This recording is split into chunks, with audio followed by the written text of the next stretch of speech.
YouTube, how's it going? The Goat House is back, and today I'm ranking the pass rushers of the 2020 NFL Draft. Really excited to do this one.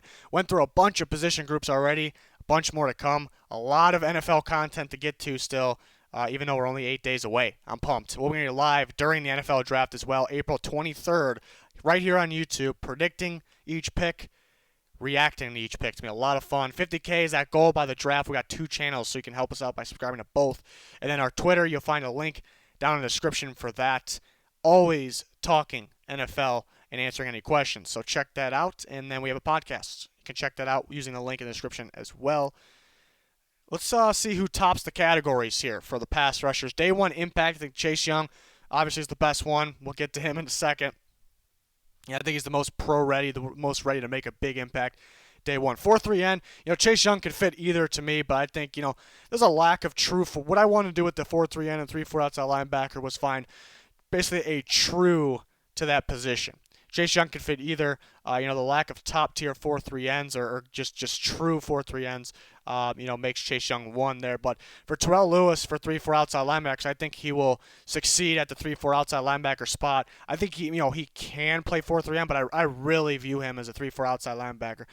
Some people got Chaisson as a 3-4 outside linebacker, and I do too. But I also think he has the ability to play 4-3-N. I think I'm about 50-50 actually. Most people will say 3-4, but so he can play both evenly. Speed with Terrell Lewis too. It's a battle between quite a few guys. You can go Young, you can go Lewis, you can go Chaisson, you can go Okwara. Lewis is just so flashy out there when I watch him, so I'm gonna go speed Terrell Lewis. Power is definitely Bradlee Anae from Utah, just so strong. His hands are freaky strong. The traits, what went Chaisson. Chase Young's another option here too, but Chaisson has the traits that you can build on as well. And then most versatile, I'm gonna go with Zack Baun because he also can be an outside linebacker in a 4-3. He also can drop back in coverage. If you're a 3-4 edge, you can also be used and drop back in coverage. He can do so much. He's involved in every phase. I did grade Zack Baun as an edge rusher because I'm intrigued about his pass rush abilities and upside. Most upside one with Chaisson, again, like I said, it kind of goes with the traits. He has the traits that you need to be coached, and he kind of improved every step of the way with not a whole bunch of reps.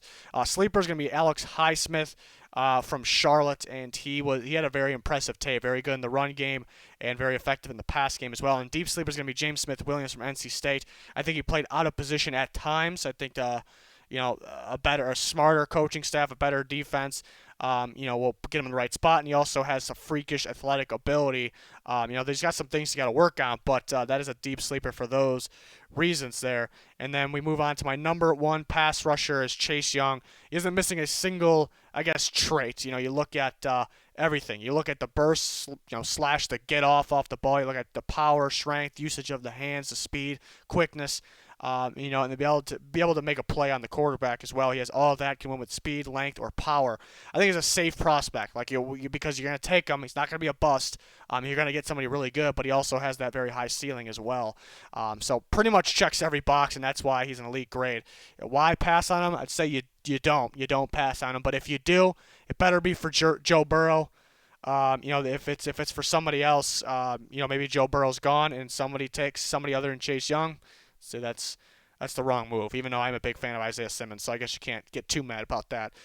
But Chase Young, number one pass rusher. Number two and three is actually pretty close for me, unlike a lot of people. But 2 and 3 is actually very close. 2 is going to be Chaisson from LSU. And a guy that, maybe you wish had a little more production, a little more reps, but he's very flashy, very rangy, a sideline-to-sideline guy, high motor is going to being pretty impressive in the run game. I think that's where he's underrated there. Top tier agility, see him change direction. Kind of goes in the run game, kind of goes into sideline to sideline. He flashes a lot at that point.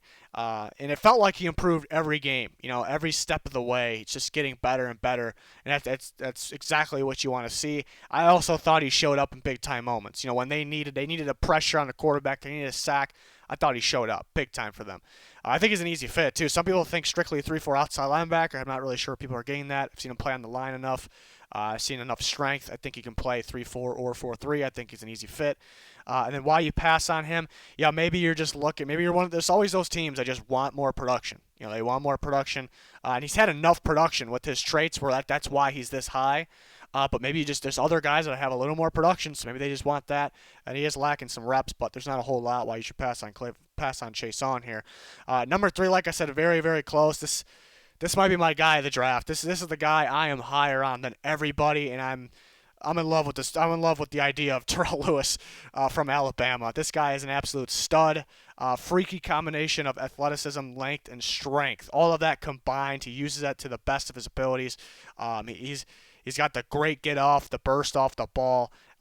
Just too explosive. No matter where he's rushing from, we've seen him even rush on the inside at times. Just too explosive for tackles, guards, and that spin move. We've seen it a few times this year. It is deadly because he's so quick, so fast doing it, and his arms have the power to kind of knock the tackle off balance. I'm a big fan of Terrell Lewis here. People are sleeping on him, and it has to do with his injury, but even without the injury, people aren't grading him that high, and I really don't understand why. But he did have multiple injuries. Elbow injury in 2017, that's why he wears that big brace, so I guess that's a little concerning. And then he had a knee injury in 2018, ACL, so that it's tough. It's tough, and if those didn't exist, I'd probably be even higher on him, and I think he'd be a first-round lock. But he very well could go second round early, I would think, because of those injuries and the lack of the medical checks, and we didn't really get to see him at the combine. So those could be reasons why he could fall. But this guy is a stud. He's going to be a beast as a 3-4 outside linebacker. He's my number 3 pass rusher, very close to being number 2. And then number 4, I think 4, 5, 6 are somewhat tight there. Number 4 is going to be Julian Okwara from Notre Dame. I think people are sleeping on him as well.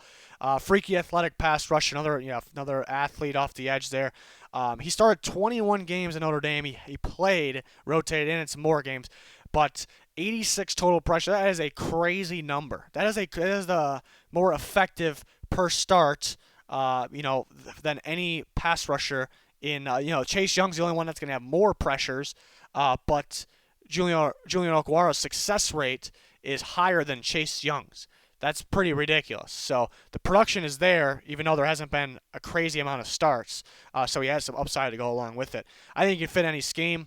I'd say I prefer a 3-4, but I would definitely prefer a 3-4, but I'd say he can fit any scheme. I think that, and he has the ability to drop back in coverage too, and that definitely helps. We've seen Notre Dame did that a lot. He was able to get that many pressures without actually going after the quarterback as much as some of the other pass rushers as well, because they used him dropping back in coverage, a bit. And he was pretty impressive doing that. He did break his fibula in 2019, so that's maybe why maybe some people aren't hearing about Okwara as much as a first-round player. So he's a little undersized, but I don't think you really can tell by the way he plays either. But yeah, against the stronger, but the good mixture of strength and speed, quickness tackles, he could struggle early on against those. But it's mainly that injury thing. He missed the second half of the season because of that. We didn't get to see him at the combine. The lack of medical checks because of the quarantine, that can have him drop. So we got some stud pass rushers that people are going to steal probably early in the second round here because what's going on in the world really is the reason. Number 5 is going to be Zack Baun from Wisconsin.